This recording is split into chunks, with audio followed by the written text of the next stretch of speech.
Ministries.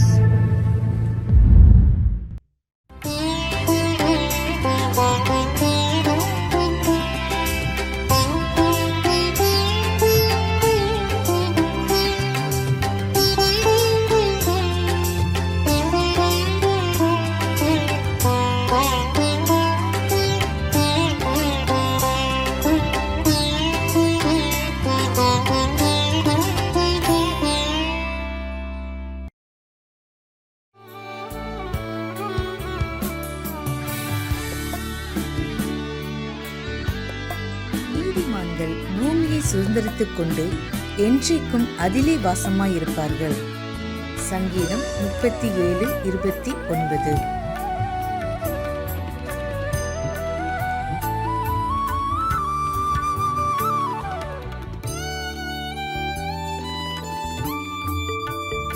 The righteous shall inherit the land and dwell therein forever. Psalms 37:29.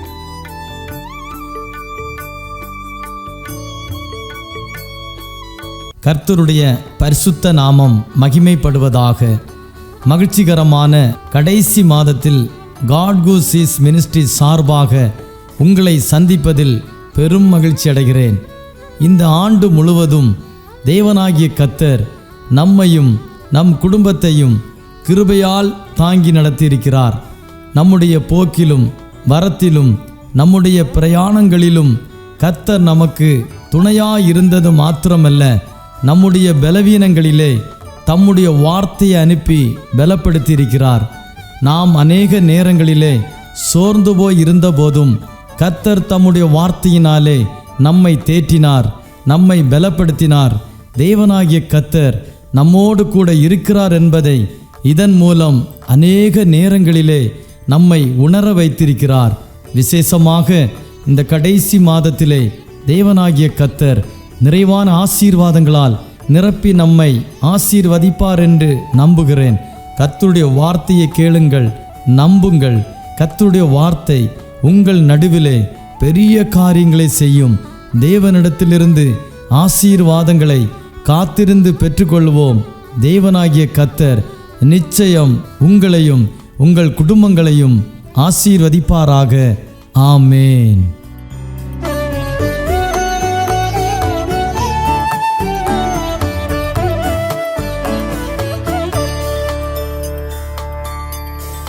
கர்த்தரும் நமது இரட்சகருமாயிருக்கிற இயேசு கிறிஸ்துவின் இனிதான நாமம் மகிமைப்படுவதாக.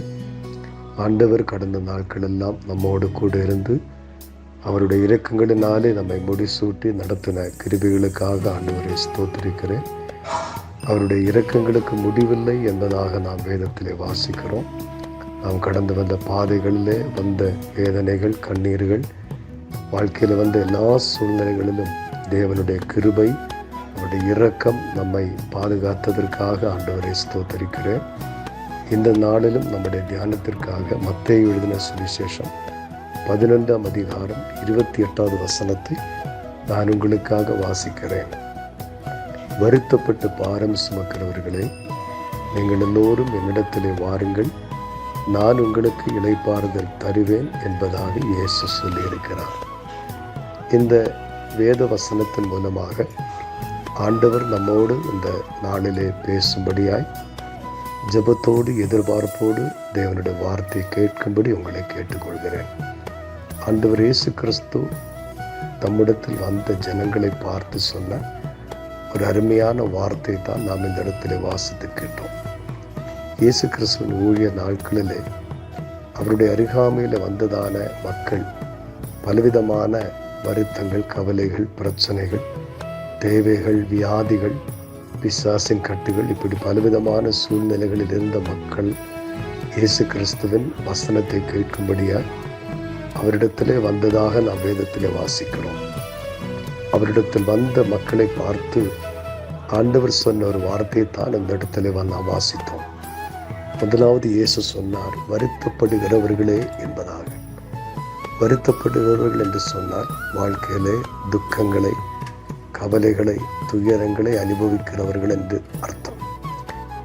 ஏசாயா 53ஆம் அதிகாரம் 4ஆம் வசனத்தில் இயேசு வேதம் இப்படி சொல்லுகிறது, இயேசு கிறிஸ்து நம்முடைய துக்கங்களை சிலுவையிலே சுமந்தார் என்று வேதத்தில் வாசிக்கிறோம். நம்முடைய வாழ்க்கையில நாம் அனுதினம் சந்தித்து கொண்டிருக்கிற நம்முடைய வாழ்க்கையில் வருகிற ஒவ்வொரு துக்கங்களையும் இயேசு சிலுவையிலே நமக்காக சுமந்தார். ஆகவே நம்முடைய வாழ்க்கையில் எப்படிப்பட்ட துக்கங்கள் வந்தாலும் அதற்கு பரிகாரத்தை, விடுதலையை இயேசு சிலுவையிலே நமக்காக உண்டு பண்ணி இருக்கிறார். நம்முடைய துக்கங்களை அவர் சுமந்தார் என்று வேதம் சொல்லுகிறது. எரேமியா 33:13 நம்முடைய சஞ்சலங்களை போக்கி நம்மை சந்தோஷப்படுத்துவதாக வேதத்திலே வாசிக்கிறோம். நான் அவர்கள் சஞ்சலத்தை போக்கி அவர்களை சந்தோஷப்படுத்துவேன் என்று ஆண்டவர் சொன்னார். யோவான் 16:20 உங்கள் துக்கம் சந்தோஷமாக மாறும் என்று ஆண்டவர் சொல்லியிருக்கிறார். வாழ்க்கையிலே நஷ்டங்கள், இழப்புகள், மனிதரால் ஏமாற்றப்பட்ட அனுபவங்கள், நம்பினவர்களால் கைவிடப்பட்ட அனுபவங்கள், தோல்விகள், எதிர்பார்த்த காரியங்கள் வாய்க்காததினால், இப்படி பலவிதமான துக்கங்களினால் நம்முடைய இருதயம் வருத்தப்பட்டு கொண்டிருக்கலாம். இந்த வார்த்தை கேட்கிற எனக்கு அன்பான சகோதரி, சகோதரனே, உங்கள் வாழ்க்கையில் இருக்கிற வருத்தங்களை, உங்கள் இருதயத்தில் இருக்கிற அத்தனை சஞ்சலங்களையும் நீக்கி உங்களை மகிழ்ச்சியினால் நிரப்புவதற்கு அவரால் கூடும். நம்முடைய கண்ணீரை துடைக்கிற ஒரு நல்ல ஆண்டவர் இயேசு கிறிஸ்து. ஒருவேளை யாருக்கும் தெரியாமல் அழுது கொண்டிருக்கிற பல காரியங்கள் நம்முடைய வாழ்க்கையில் இருக்கலாம். சங்கீதம் 6:6 தாவீது சொல்லுகிறார், கண்ணீரினால் என் படுக்கையை நான் ஈரமாக்கினேன் என்பதாக. இந்த வாழ்க்கையில் வந்த அநேக கண்ணீரான சூழ்நிலைகளை வேதம் சொல்லுகிறது ஆண்டவர் மாற்றி இந்த வாழ்க்கையை ஆண்டவர் மகிழ்ச்சியினால், சந்தோஷத்தினால் நிரப்பினதாக நாம் வேதத்தில் வாசிக்கிறோம். ஏசாயா 35:10 சொல்லுகிறது, நித்திய மகிழ்ச்சி அவர்கள் தலைமையில் இருக்கும், சஞ்சலமும் தவிப்பும் ஓடிப்போகும் என்று வேதம் சொல்லுகிறது. இந்த நாளிலே உங்கள் வாழ்க்கையில் இருக்கிற அத்தனை சஞ்சலங்களை, தவிப்புகளையும், தவித்து கொண்டிருக்கிற காரியத்திலெல்லாம் கர்த்தர் ஒரு விடுதலை கொடுப்பார். ஏசாயா 43:19 சொல்லுகிறது, கர்த்தர் வனாந்திரத்திலே வழிகளை திறப்பார், அவாந்திர வெளிகளிலே ஆறுகளை உண்டாக்குவார் என்பதாக வேதத்திலே வாசிக்கிறோம். ஏசாயா 56:7 சொல்லுகிறது, நான் என் ஜனத்தை என் ஜெப வீட்டிலே கொண்டு வந்து அவர்களை மகிழ பண்ணுவேன் என்று வேதம் சொல்லுகிறது. ஆண்டவர் உங்களை மகிழ பண்ணுவார். இந்த வருஷம் முடிவதற்குள்ளாகவே உங்கள் வாழ்க்கையில் இருக்கிற அத்தனை வருத்தங்களை மாற்றி ஆண்டவர் உங்களை நிச்சயமாய் மகிழ பண்ணுவார். பிரியமானவர்களை, சங்கீதம் 4:7 சொல்லப்பட்டிருக்கிறது, தானியமும் திராட்சரசமும் பெருகியிருந்த காலத்தில் அவர்களுக்கு இருந்ததை பார்க்கலும் அதிக சந்தோஷத்தை கர்த்தர் இருதயத்திலே தந்தார் என்பதாக. அதிக சந்தோஷத்தை தேவனை தேடுகிறவர்களுக்கு ஆண்டவர் கொடுக்க வல்லவர். இரண்டாவது சொல்லுகிறது, பாரம் சுமக்கிறவர்களே. பாரம் சுமக்கிறவர் என்றால் சுமை சுமக்கிறவர்கள், பொறுப்புகள், கடமைகள், வேலைகள், பலவிதமான அலுவல்களை தனியாக செய்ய முடியாமல் தவித்து கொண்டிருக்கிற அநேகர் உண்டு. ஐயோ, தனியாக எல்லாவற்றையும் என்னால் செய்ய முடியவில்லை, எனக்கு உதவி செய்ய யாரும் இல்லை, என்னோடு கூட இருக்க யாரும் இல்லை, எனக்கு ஒத்தாசையாக, எனக்கு துணையாக யாரும் இல்லை என்று நினைக்கிறவர்கள் உண்டு.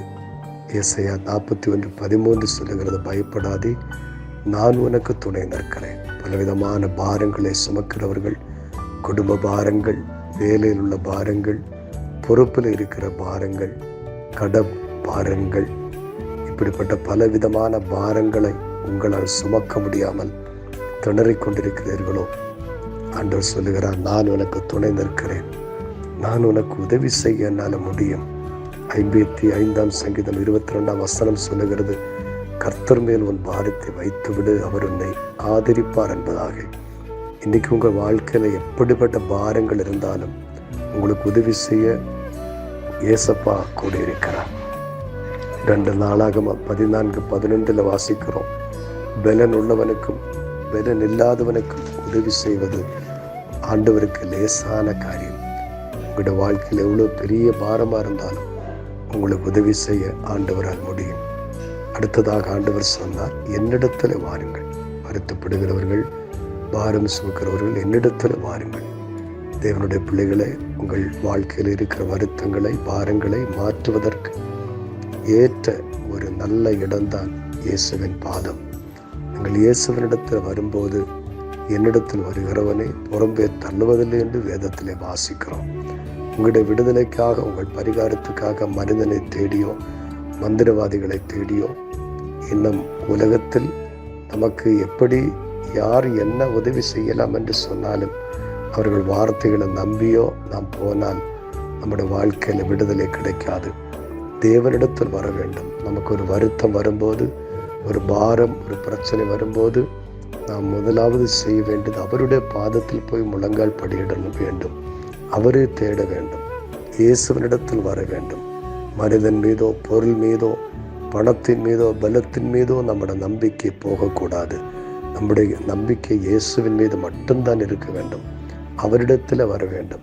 அவர் நமக்கு உதவி செய்வார். கடைசியாக ஆண்டவர் சொன்னார், நான் உங்களுக்கு இளைப்பாறுதல் தருவேன் என்பதாக. ஆறுதல் தருகிற ஆண்டவர். துயரங்களை மாற்றி, பாரங்களை மாற்றி நம்முடைய வாழ்க்கையில ஆறுதலை கொடுக்கிறவர். ஏசாயா 66:13 வாசிக்கிறோம், ஒரு தாய் தன் பிள்ளையை தேற்றுவது போல ஆண்டவர் நம்மை தேற்றுவார். ஏசாயா 49:15 சொல்லுகிறது, ஒரு ஸ்திரீயானவள் தான் பாலகனை மறந்தாலும் நான் உன்னை மறப்பதில்லை என்று ஆண்டவர் சொல்லுகிறார். மன நிம்மதியை தருகிறவர். இன்றைக்கு வாழ்க்கையில் நிம்மதி இல்லாமல், சமாதானம் இல்லாமல், துயரங்களினால், கவலைகளினால் பாரப்பட்டிருக்கிற எனக்கு அன்பான சகோதரி, சகோதரனே, இயேசப்பா உங்களுக்கு ஆறுதலை கொடுப்பார். எல்லா சூழ்நிலைகளையும் ஆண்டவர் மாற்றுவார். உங்கள் வாழ்க்கையில் ஆண்டவர் பெரிய காரியங்களை செய்வார். இந்த வசனத்தை கேட்கிற ஒவ்வொருடைய வாழ்க்கையிலும் ஆண்டவர் ஆறுதலையும் சமாதானத்தையும் தந்தருள்வாராக. ஆமென். ஆமென்.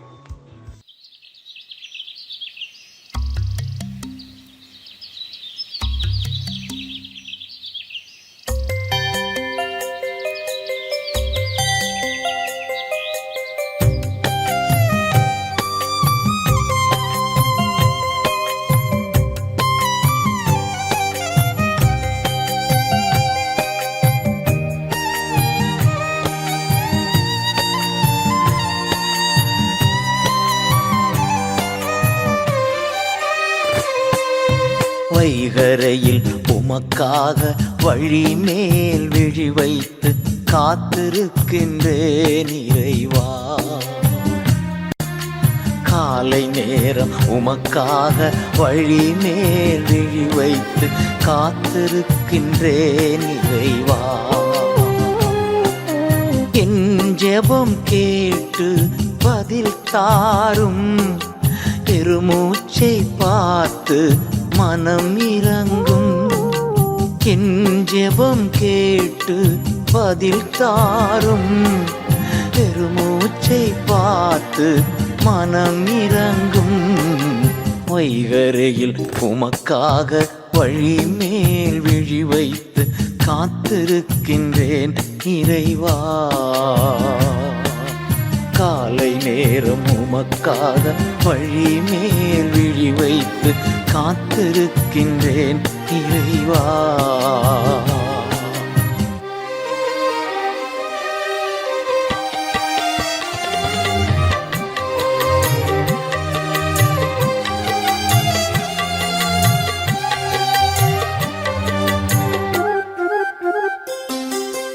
உம் இல்லம் வந்தேன் உம் கிருபையினால், பயபக்தியோடு பணிந்து கொண்டே.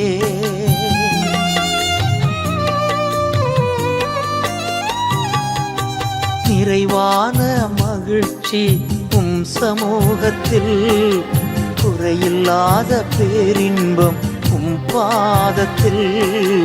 வைகரையில் உமக்காக வழி மேல் விழி வைத்து காத்திருக்கின்றேன் இறைவா.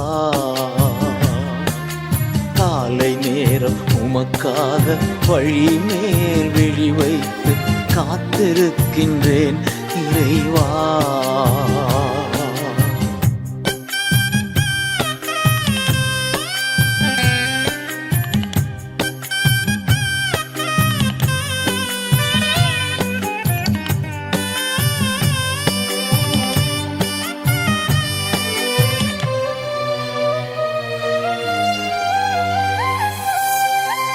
ஆட்சி செய்யும் ஆளுநர் நீர்தானையா, உம்மை அன்றி வேறு ஒரு செல்வம் இல்லையே.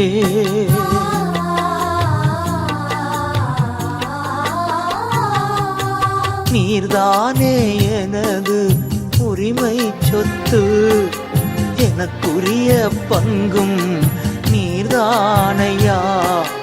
வைகரையில் உமக்காக வழி மேல் விழி வைத்து காத்திருக்கின்றேன் இறைவா. காலை நேரம் உமக்காக வழி மேல் விழி வைத்து காத்திருக்கின்றேன் இறைவா.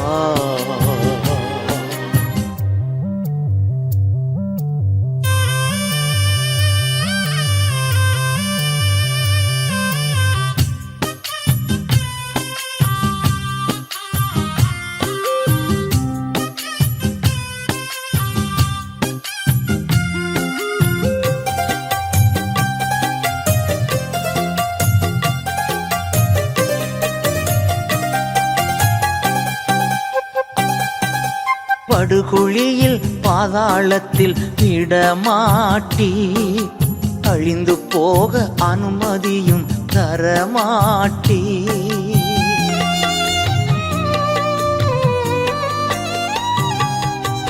என் இதயம் பூரித்து துள்ளுகின்றது, என் உடலும் பாதுகாப்பில் இளைப்பாறுது. வைகரையில் உமக்காக வழி மேல் விழி வைத்து காத்திருக்கின்றேன் இறைவா. காலை நேரம் உமக்காக வழி மேல் விழி வைத்து காத்திருக்கின்றேன் இறைவா.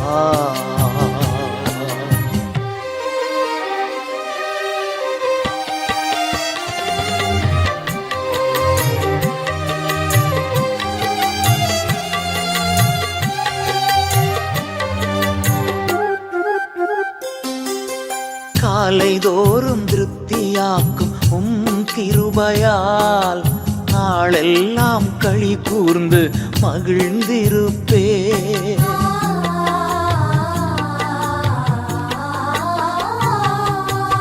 எப்போதும் என் முன்னே நீர்தானையா, ஒருபோதும் அசைவுற விடமாட்டே. வைகரையில் உமக்காக வழி மேல் விழி வைத்து காத்திருக்கின்றேன் இறைவா. காலை நேரம் உமக்காக வழி மேல் விழி வைத்து காத்திருக்கின்றேன் இறைவா.